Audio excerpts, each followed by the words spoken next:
Cars talks are facts or opinions, and opinions are facts. How many times have you watched a video like this?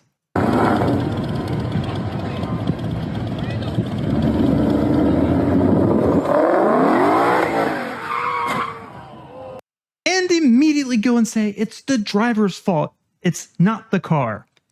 You probably do that a lot because this happens a lot on the internet. But what if I told you you're not right? What if I told you you are wrong?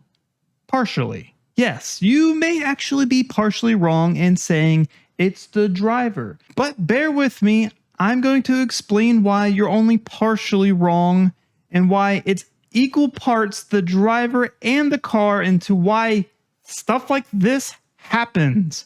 So let's get into it.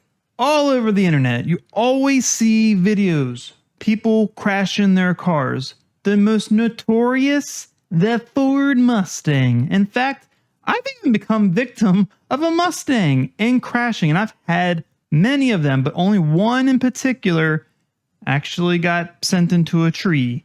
The rest never had a problem, but there were big differences between the one that did crash and the ones that didn't. And I give you a hint, the difference wasn't this, because this is the only thing that stayed the same. The difference were the cars themselves and what were done to them. So I want to first go ahead and say that in the event that a car crash happens with these high performance cars, I mean, any car where you lose control, there is a 50% chance that is the driver at fault, or it is literally the car. And you can bring the argument, well, the cars don't drive themselves.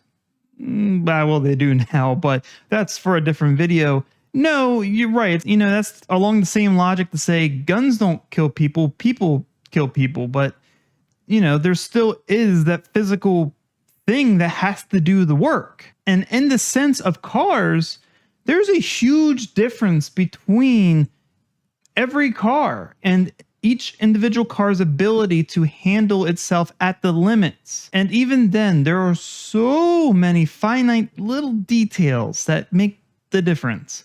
But it is not simply the car nor the driver. It's always a combination, and it always changes. It's never a black and white answer, because it's just so many variables that can dictate whether someone's going to lose control or not. Someone could be a great driver. They could be really good. They could have professional training. They could be used to a particular car. They know that car. They know where the limits are. Kind of comes muscle memory. So they don't technically have a problem with handling that particular car at the limit. But let's say they get into an entirely different car, maybe a car not even set up for competition use. So you have a lot different, more OEM suspension and this feel. The car is not made for performance. The car is made more for comfort. That same driver then has a problem controlling that vehicle. But we're talking about professional driver here. So, you know, in that case, there is a difference between the vehicles and why one is better than the other. Going and looking at some more videos here, you can see Mustangs are very prone to this. In fact, it seems that the cars that are like the Mustang, the big coupes, long hoods, short rear end, the weight distribution is definitely more front heavy, seem to have the problem more than others when it comes to one of the biggest issues that you can have with this type of layout, especially front engine rear wheel drive, and that is snap oversteer. Even something as old as a C3 Corvette can have that problem. It's snap oversteer. Oh my God, I got on video, dude. And watch that again. Look how quick, just takes you for a ride. Oh my God, I got that on video, dude. Now right there, someone's going to say, oh, he could have did this, or he let off the throttle, or he did that. There could be so many scenarios where he could have stayed in it. It would have been wrong. He could have hit the brakes. It would have been wrong. Sometimes being a good driver isn't about what you do when the car's already out of control. Sometimes being a good driver is just knowing when and how hard or how much you can push a car to its limits before you lose control. And I would say that our first video here with this beautiful GT500, I would say in this example, this is not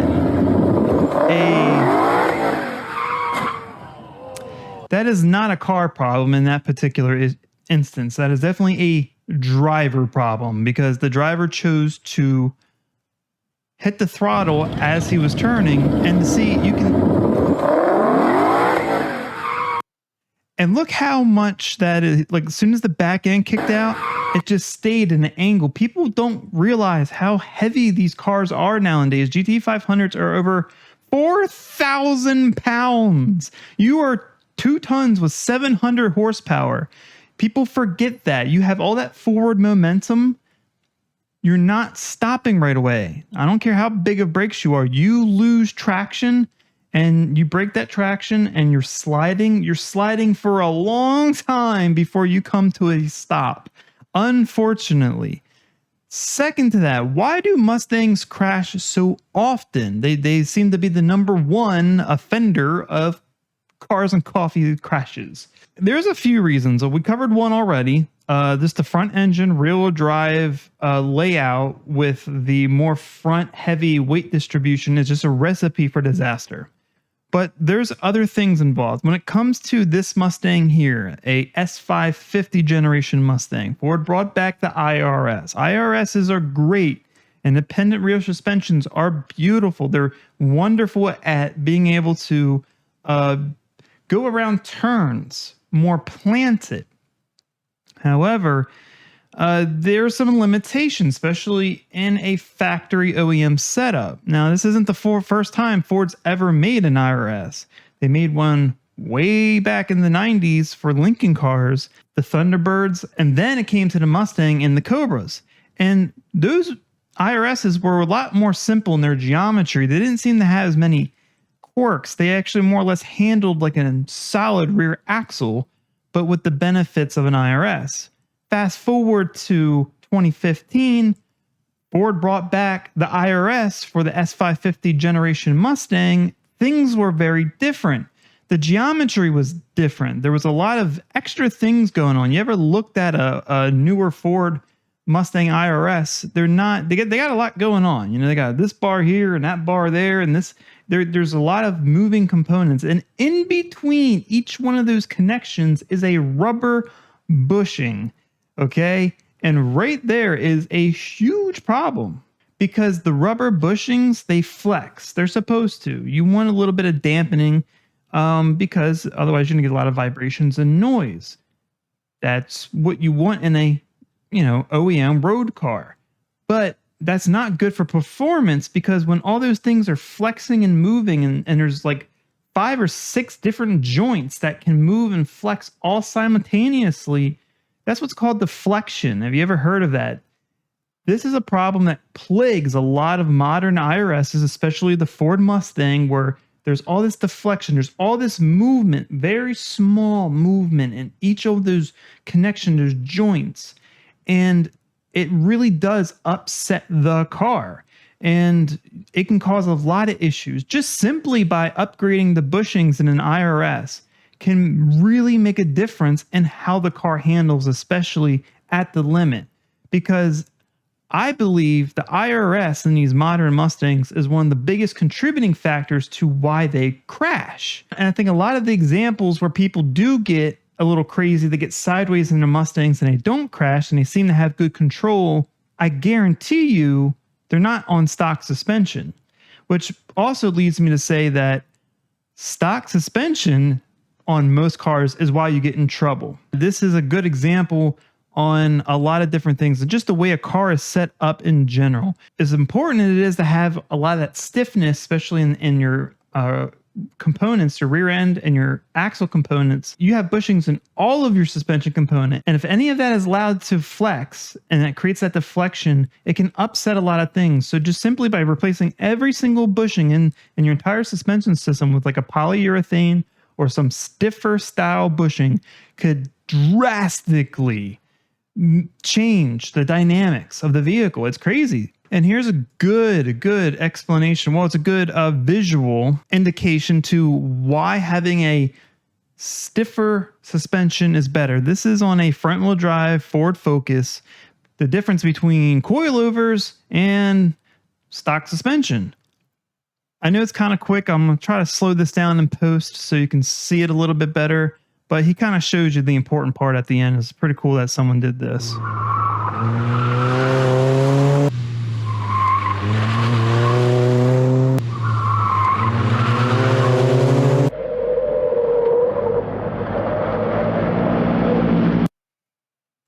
Never mind. He kind of slowed it down there in the end. Look at that. Take a look at this. Even though it looks like the camera may be at a different angle, you can still clear as day see the difference in how much body roll. So the bottom is with coilover, stiffer suspension. The top is with stock suspension. See how much roll the body of the car is rolling into the outside of that turn. So that's a lot of momentum. And when we're talking about newer cars that are 4,000 plus pounds, you have all of that weight just starting to shift in a turn, especially in the case where you get loose, the back end gets loose, and you have that sudden weight shift, a lot of weight shifting really quick. That's where you get your snap oversteer. It just, that weight shifts one way and then it shifts the other. And that's why you want to reduce that. That's why in a lot of these cases, it's not simply just the driver. The car itself is a lot at fault. And not to say you can't make it better, you simply can. You just have to upgrade the suspension to reduce the body roll, the deflection in the suspension components. And when you do all of that, then usually you get kind of something like this, where if you lose control or you kind of get sideways, you can recover from it. This is a Corvette C7. Whoop, back end kicks out. Saves it. Like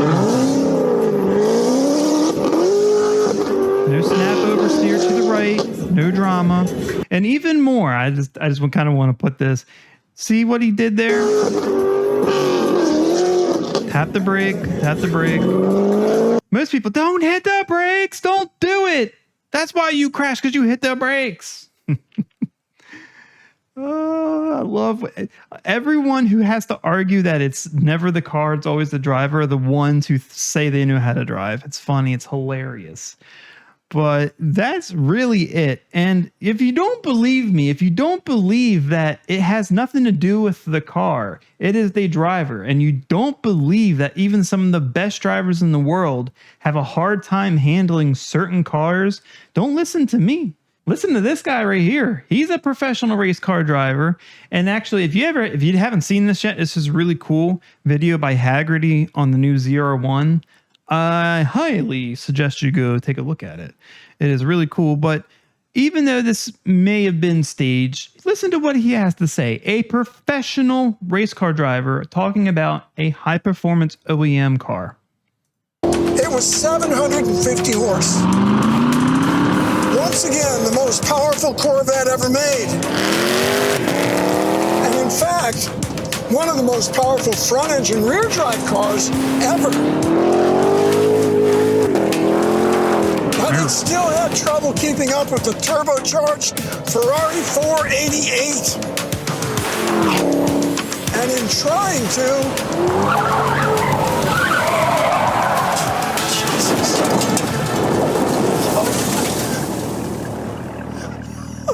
uncontrollable.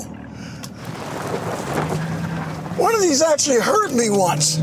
I was coming off a side street. I got a little aggressive with the throttle, kicked the tail out there, I grabbed the steering and I ripped it out of my hands, and I re-injured an almost healed torn rotator cuff.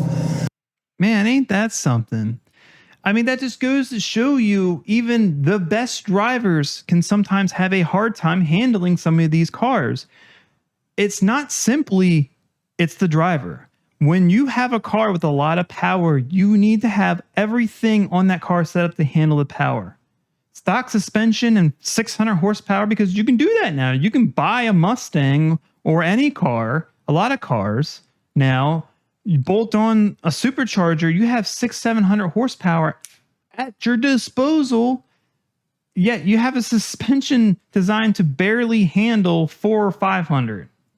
So what do you think is going to happen when you add all that extra power? Even if you're a relatively good driver, you think that car, that chassis is going to handle well? No.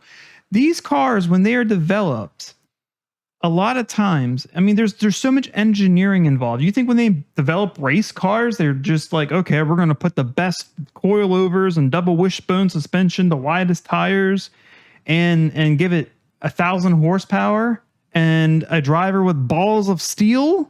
No.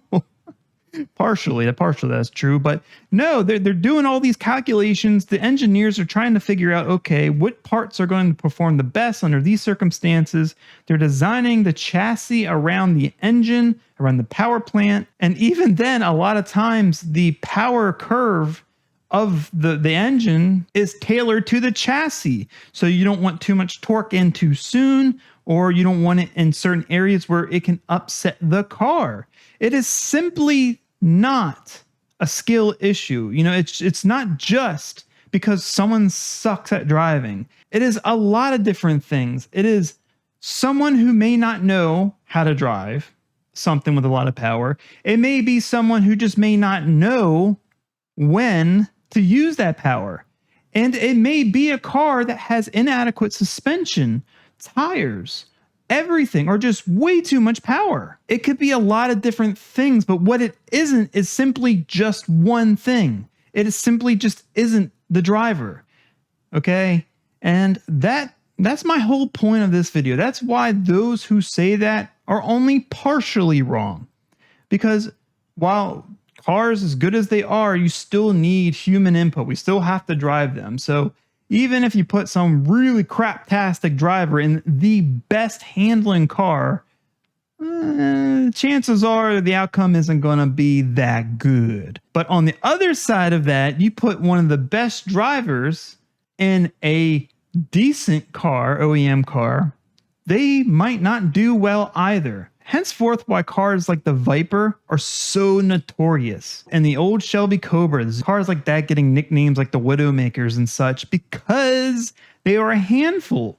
They're really not great in the sense of their design. You know, cars like that were overpowered and didn't have enough chassis to handle the power. So you either had to have balls of steel to willing to wrangle a car like that and to know when and where you could push it, or you would be dead, unfortunately. So in conclusion, in summary, it is not only the driver, but there is a factor that involves the car into why stuff like this happens. It's not just one or the other. You need a pretty competent driver and you need a pretty competent car to have a good time, because either a mix where you have less than the other, your result might be on the internet, on YouTube, and that's unfortunate. But that's going to wrap it up here for this video. Let me know what you think. Put your thoughts in the comments below. Otherwise, if you like the video, please give it a thumbs up. Share it with everyone you know. If you want to see more content like this and you haven't already, go ahead, subscribe to the channel. Keep a lookout for the next Cars Talks video.